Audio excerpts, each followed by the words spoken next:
Hello everyone, Radhe Radhe. Basant Panchami की आप सभी को हार्दिक शुभकामनाएं। मैं सोनिया आरजी क्रिएटिव हब में आप सभी का स्वागत करती हूं। आज मैं आरजी क्रिएशन क्रिएटिव हब में आपके लिए लेकर आई हूं एक नया ट्यूटोरियल। आज के ट्यूटोरियल में हम बनाने वाले हैं सरस्वती माँ पेंसिल शेडिंग से। आशा करती हूँ आपको ये स्केच पसंद आएगा।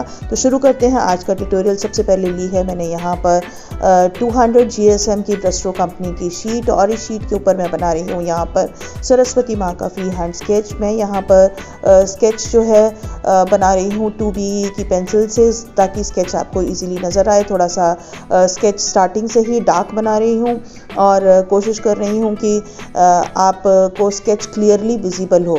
तो यहाँ पर जो भी बिगिनर्स हैं उनके लिए ये स्केच जो है वो बिल्कुल परफेक्ट है। आप सभी लोग इस स्केच को जूम इन करके इसका स्क्रीनशॉट लेकर इसको कॉपी कर सकते हैं। तो यहाँ पर मैं बहुत ही क्यूट सी सरस्वती माँ बना रही हूँ जो यहाँ पर बत्तख के ऊपर बैठी हुई हैं, और स्केच बहुत ही सिंपल है। आप चाहें तो ग्रिड मेथड से भी इस स्केच को बना सकते हैं, बट मैं अपनी क्लासेस के अंदर बच्चों को ज़्यादातर फ्री हैंड वर्क कराती हूँ और मेरे बच्चे भी इसमें कंफर्टेबल रहते हैं। तो यहाँ पर आप देख सकते हैं कि किस तरीके से मैं एक एक स्टेप जो है वो कंप्लीट करते हुए अपनी सरस्वती माँ को कर रही हूँ कंप्लीट। तो यहाँ पर आप देखिए कि बहुत ही क्यूट सा उनका चेहरा बना है, और यहाँ पर हमने उनकी वीणा भी बनानी स्टार्ट कर दी है। तो यहाँ आप देख सकते हैं कि मैंने यहाँ पर अब उनके कपड़े बना रही हूँ। उनकी साड़ी का पल्लू हमने बनाया है, और यहाँ पर हमने जिस बत्तख के ऊपर वो बैठी हुई हैं उसको कंप्लीट किया है। बहुत ही सिंपल सा और इजी स्केच है। तो यहाँ पर आप देख सकते हो मैंने स्केच जो है वो ऑलमोस्ट कर दिया है कंप्लीट। अब स्केच कंप्लीट करने के बाद हम यहाँ पर लेंगे ब्लेंडिंग टूल, और ब्लेंडिंग टूल से हम इसके अंदर करेंगे एक सॉफ्ट शेडिंग। आईज के अंदर मैंने थोड़ा सा डार्क शेडिंग की है। बाकी मैंने ब्लेंडिंग टूल से बहुत ही सॉफ्ट शेडिंग की एक लेयर पूरी ड्राइंग के अंदर लगा दी है, और आप देख रहे हैं कि किस तरीके से ये सॉफ्ट शेडिंग जो है वो पूरी की पूरी ड्राइंग के अंदर कर लेंगे। अभी आपको पहले पूरी ड्राइंग के अंदर एक लेयर लगानी है। जहाँ जहाँ पर हमें बहुत ही लाइट शेडिंग चाहिए वहाँ पर हम बाद में इरेज कर देंगे, लेकिन फर्स्ट स्टेप में आपको पूरी ही ड्राइंग के अंदर शेडिंग की एक लेयर लगानी है। और जहाँ पर हेयर वाला पार्ट है और क्राउन वाला पार्ट है वहाँ पर हमको शेडिंग चाहिए थोड़ी सी डार्क। तो हम सेकंड लेयर भी इसके अंदर शेडिंग की लगा देंगे। ये शेडिंग लगाने के लिए मैंने अपनी 10B की पेंसिल को, ग्रेफाइट पेंसिल को एक सैंड पेपर के ऊपर रब कर लिया है, और उसके बाद मैं ब्लेंडिंग टूल से वहाँ से डस्ट उसकी लेकर और मैं शेडिंग लगा रही हूँ। आप देख रहे हैं मेरी शेडिंग में किसी तरह का कोई पैच नहीं आ रहा है। शेडिंग जो है वो बड़ी ही इजीली ब्लेंडिंग टूल से जो है वो मर्ज हो रही है, और आप देख रहे हैं कि किस तरीके से मैं अपने ब्लेंडिंग टूल को चला रही हूँ। जहाँ जहाँ पर हमको डार्क शेडिंग चाहिए वहाँ पर हम सेकेंड लेयर लगा रहे हैं, और मेरे ब्लेंडिंग टूल से छोटे पार्ट के अंदर, बड़े से बड़े पार्ट के अंदर शेडिंग बड़ी ईजीली हो जाती है। तो आप ये देख सकते हैं यहाँ पर कि किस तरीके से हमने यहाँ पर शेडिंग जो है वो कर ली है। और शेडिंग करने के बाद अब हम निकालेंगे डिटेलिंग। तो यहाँ पर डिटेलिंग निकालने के लिए मैंने फिर से ले ली है 10B पेंसिल, और 10B पेंसिल से मैं फटाफट से सारी की सारी ड्राइंग जो है उसकी कर रही हूँ आउटलाइनिंग। और आउटलाइनिंग करने के बाद छोटे से छोटे पार्ट को मैं निकाल रही हूँ। आईज़ की आउटलाइनिंग करनी है आपको, मुकुट के अंदर सारी डिटेलिंग निकालनी है, पूरा डिज़ाइन बनाना है, लिप्स, नोज़, सरस्वती माँ की बिंदी। और आपकी शेडिंग स्प्रेड ना हो इसलिए आप शीट के ऊपर रख लीजिए एक प्लेन पेपर, और उसके बाद उस पर अपनी हथेली को टिकाकर आप एक एक पार्ट को करते जाइए कंप्लीट। हेयर को रखना है आपको बहुत ज़्यादा डार्क, और आप देख सकते हैं कि किस तरीके से मुझे यहाँ पर सारी आउटलाइनिंग जो है वो करनी है। और यहाँ पर आउटलाइनिंग करने के बाद आप देख सकते हो कि हम सारी डिटेलिंग, अब आई लैशेस को निकाल लेंगे, फेस की आउटलाइनिंग निकाल लेंगे। फेस में देख सकते हैं मैंने कितनी करी है सॉफ्ट शेडिंग। और यहाँ पर आप देखिए कि ईयरिंग, उनके गले के नेकलेस, बाल और उनकी वीणा, सभी की डिटेलिंग जो है वो धीरे धीरे 1 बाय 1 हम निकालेंगे। सारी आउटलाइनिंग हम करते जा रहे हैं, और पूरी की पूरी आउटलाइनिंग आपको इसी पेंसिल से निकालनी है। जहाँ पर बहुत ज़्यादा डार्क एरिया है वहाँ पर पेंसिल को एक बार और चला दीजिए और अच्छे से उस एरिया को फिल कर लीजिए। यहाँ पर आप देख सकते हैं कि मैंने वीणा के अंदर भी पूरी डिटेलिंग निकाल ली है। और यहाँ पर आप देख सकते हो छोटे से छोटे पार्ट को हम कर रहे हैं कंप्लीट। अब हम डक की बीक और आई को भी करेंगे कंप्लीट। आई बॉल के अंदर आप वाइट डॉट छोड़ते हुए पूरे डार्क शेडिंग करेंगे और यहाँ पर आप टिल्टेड स्ट्रोक्स का थोड़ा सा इस्तेमाल करते हुए आप डक के अंदर भी अच्छे से शेडिंग करेंगे। और यहाँ पर आप देख सकते हैं कि किस तरीके से मैं एक एक पार्ट को कर रही हूँ कंप्लीट। आप जूम इन करके इस पिक्चर को ईजिली देख सकते हैं। अब हम यहाँ पर ड्रेस के अंदर भी डिटेलिंग निकाल रहे हैं और ड्रेस के अंदर डिटेलिंग निकालने के बाद हम यहाँ पर डक के विंग्स के अंदर भी अच्छे से इसी तरीके से डिटेलिंग निकालेंगे। जहाँ पर आपसे कभी कोई मिस्टेक हो जाए नॉर्मल इरेजर से आप उसको करिए इरेज।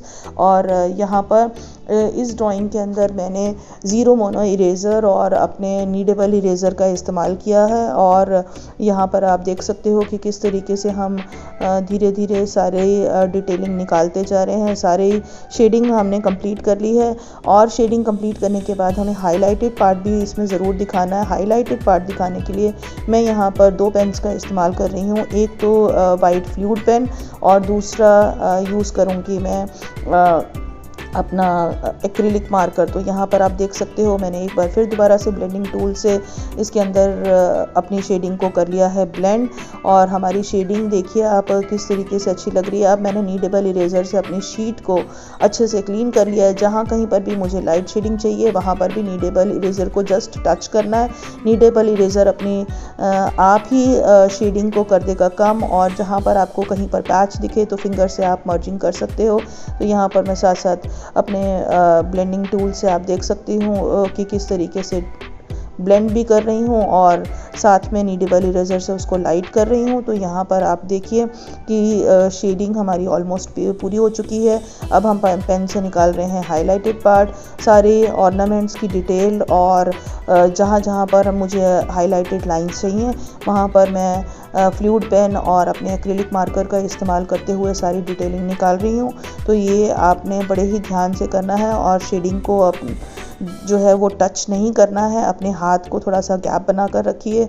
और फ्लूइड पेन भी अगर नया हो तो एकदम से इंक फ्लो होती है, तो थोड़ा सा उसको चलाने का ढंग सीखिए। फ्लूइड पेन को हमेशा स्ट्रेट पकड़िए, सेंटर से उसको प्रेस करिए और अपने फ्लूइड पेन को इजीली चलाइए। तो मेरा फ्लूइड पेन भी बिल्कुल न्यू है तो इंक एकदम से फ्लो हो रही है, बट मैं उसे थोड़ा सा ध्यान से काम कर रही हूँ। और लास्ट में अगर थोड़ा सा थिक लाइंस लग भी जाएँ तो आप उसको हाइड करिए अपनी पेंसिल का इस्तेमाल करके। आप देख रहे हैं कि मैं एक बार फिर से फिनिशिंग लास्ट में कर रही हूँ। और जहाँ जहाँ पर ऑर्नामेंट्स के अंदर मैंने वाइट डॉट लगाए हैं, अगर आउटलाइनिंग हाइड हो जाए तो उसको आउटलाइनिंग को फिर से फिनिश करिए। अपनी ड्राइंग में गिव अप तक मत करिए जब तक कि आपकी ड्राइंग कंप्लीट नहीं हो जाती। और आप देखिए कि किस तरीके से हमारे जो क्राउन है वो कंप्लीट हो गया है, सरस्वती माँ कंप्लीट हो गई हैं। तो यहाँ पर सारी डिटेलिंग जो है वो मैं निकाल चुकी हूँ। आशा करती हूँ कि आपको मेरा ट्यूटोरियल पसंद आया होगा। माँ सरस्वती आप सभी को अच्छी बुद्धि दे और आप सभी की ज्ञान में बढ़ोतरी हो। आप मेरे चैनल से जुड़े रहें और मेरे से अच्छी चीज़ें जो हैं वो सीखते रहें। और आप मेरे चैनल पे मुझसे क्या सीखना चाहते हैं ये भी मुझे मेंशन ज़रूर करिए। लास्ट में एक बार फिर से फिनिशिंग करिए। क्रॉस हैचिंग का भी इस्तेमाल कर सकते हैं। क्रॉस हैचिंग के स्ट्रोक्स लगाकर और ब्लेंडिंग टूल से उसको फिर से एक बार ब्लेंड कर दीजिए। और लास्ट में कहीं पर अगर कोई लाइन आपकी हाइड हो गई है तो उसको भी अच्छे से फिनिश कर लीजिए। तो यहाँ पर आप सभी को बसंत पंचमी की बहुत बहुत हार्दिक शुभकामनाएं। मेरा जो स्केच है वो ऑलमोस्ट का हो चुका है कंप्लीट। लास्ट में एक बार फिनिशिंग करने के लिए मैंने ज़ीरो मोनो इरेज़र का इस्तेमाल किया है। जहाँ जहाँ पर मुझे हाईलाइटेड पार्ट करने हैं ज़ीरो मोनो इरेज़र से मैंने निकाल लिए हैं और एक सॉफ्ट ब्रश से अपनी शीट को कर लिया है क्लीन। तो यहाँ पर पूरी ड्राइंग जो है वो अच्छे से हो चुकी है कंप्लीट। और आप देख रहे हैं कि मैंने फिर से एक बार लास्ट में फिनिशिंग कर दी है। और आपको ये स्केच कैसा लगा मुझे ज़रूर कमेंट सेक्शन में बताइएगा। और आप मेरे से नेक्स्ट ड्राइंग क्या सीखना चाहते हैं वो भी मेंशन करिएगा। इस वीडियो को एंड तक ज़रूर देखिए और अपने दोस्तों के साथ शेयर ज़रूर करिएगा।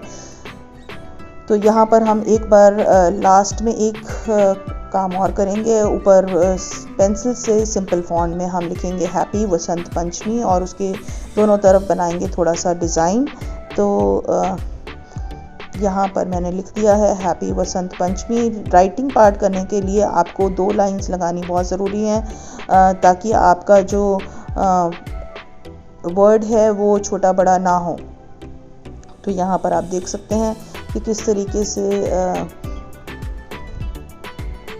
ये राइटिंग भी हो गई है कंप्लीट और हमारा स्केच भी हो चुका है कंप्लीट और सब डिटेलिंग हमने निकाल दी है। और लास्ट में पूरे स्केच को अच्छे से ऑब्जर्व करिए, कोई भी चीज़ कहीं पर मिसिंग हो उसको कंप्लीट ज़रूर करिएगा।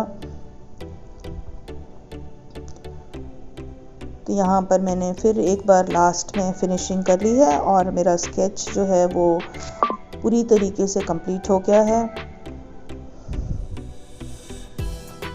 कुछ मैंने वाटर ड्रॉप्स भी ऐड कर दिए जिससे जो है हमारी ड्राइंग और ज़्यादा ब्यूटीफुल लग रही है। तो आपको ये ड्राइंग कैसी लगी मुझे ज़रूर बताइएगा।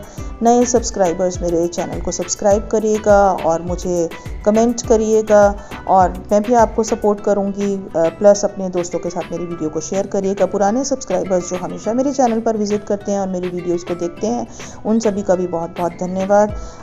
आपके लिए आपका दिन शुभ हो। Thank you and have a nice day. Happy Vasant Panchami.